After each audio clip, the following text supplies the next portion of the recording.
Hello and welcome back to another episode of A Build a Day.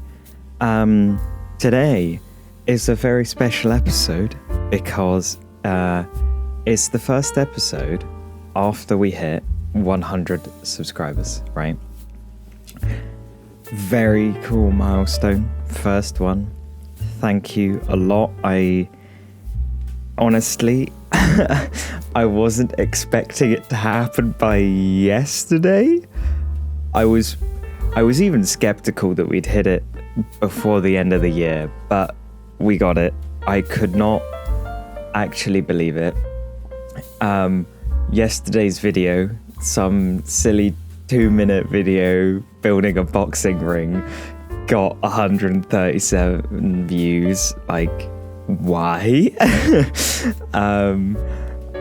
But yeah, we need to do something special, 100 subscribers.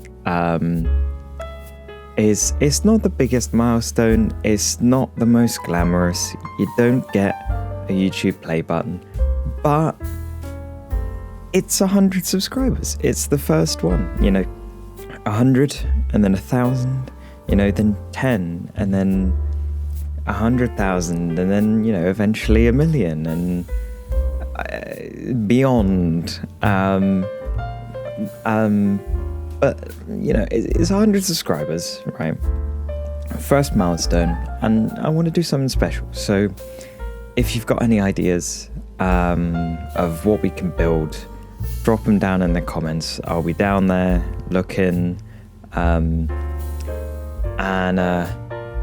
while we wait, let's build a castle. Yeah, an entire castle. It's a pretty small castle. You could probably use it as a starter base, but it's still kind of the castle. And I really like the build. And it gives me a chance to sort of go through my building process. So obviously, I've sort of talked over the first step, which is the shape, getting the shape right. And then once you've, decided on a shape, you then go with color palette.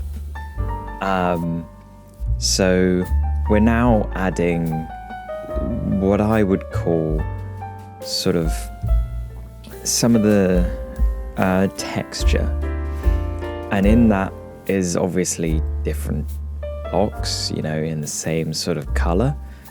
So obviously in the diorite we're adding some calcite, and then above that we're going to add some white concrete powder. So that's what most people would say, oh, that's texture. But in texture I usually have sort of more detail, I guess, or more detailed color palette. So we've added the gradient obviously as well. This build I really sort of designed to break down my process into its simplest form and sort of show that anybody can do anything. If you break it down into little bits and you just do those little bits, eventually you'll get to a point where you're happy with it, right? And if you don't, just try again. That's basically how anybody gets better at everything, is just practice. And it can take a long time, and it can be really annoying, but that's the way to do it. I mean, I've been practicing my Minecraft building since about the aquatic update, and that's 1.13. That was ages ago. It doesn't feel that long ago, but it actually is. It's quite a long time ago. But it's over this build, I broke it down to the shape, which was basically rectangles and squares connected by some lines. And then I gave it a third dimension, height. So I decided on the height. Then I decided, sort of in that, what I wanted the blocks to be. So obviously we've got the main bit being made out of mud and stuff, and then we've got sort of the walls and the towers being made out of sort of diorite mostly. So we build it out of diorite, and then you could see when it hadn't been textured, it looked awful. I think we can all agree a fully diorite build looks pretty bad. But then you add bits of texture, little bits of detail, and then here I'm adding the outline to the roofs, and then I'm just using World Edit to speed up the texturing on the mud section, but it's basically just random combination of packed mud bricks, and brown mushroom blocks. And then I'm adding further detail with windows,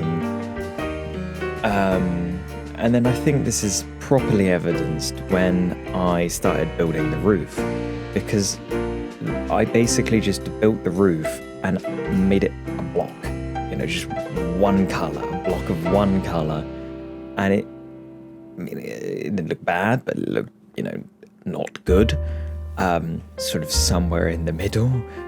It looked pretty boring, right? So I decided on the colour, a nice sort of contrasty colour that add a little pop, a little bit of something to the build to give it a bit of uniqueness. You could replace this roof easily with deep slate, but it would look arguably equally good, but there's something sort of unique about having the crimson, the sort of colour that it adds. And then, as we can see, it looks a bit boring. It looks quite flat, pretty just there, I guess. It exists. It's been added. Does it look good? Not really.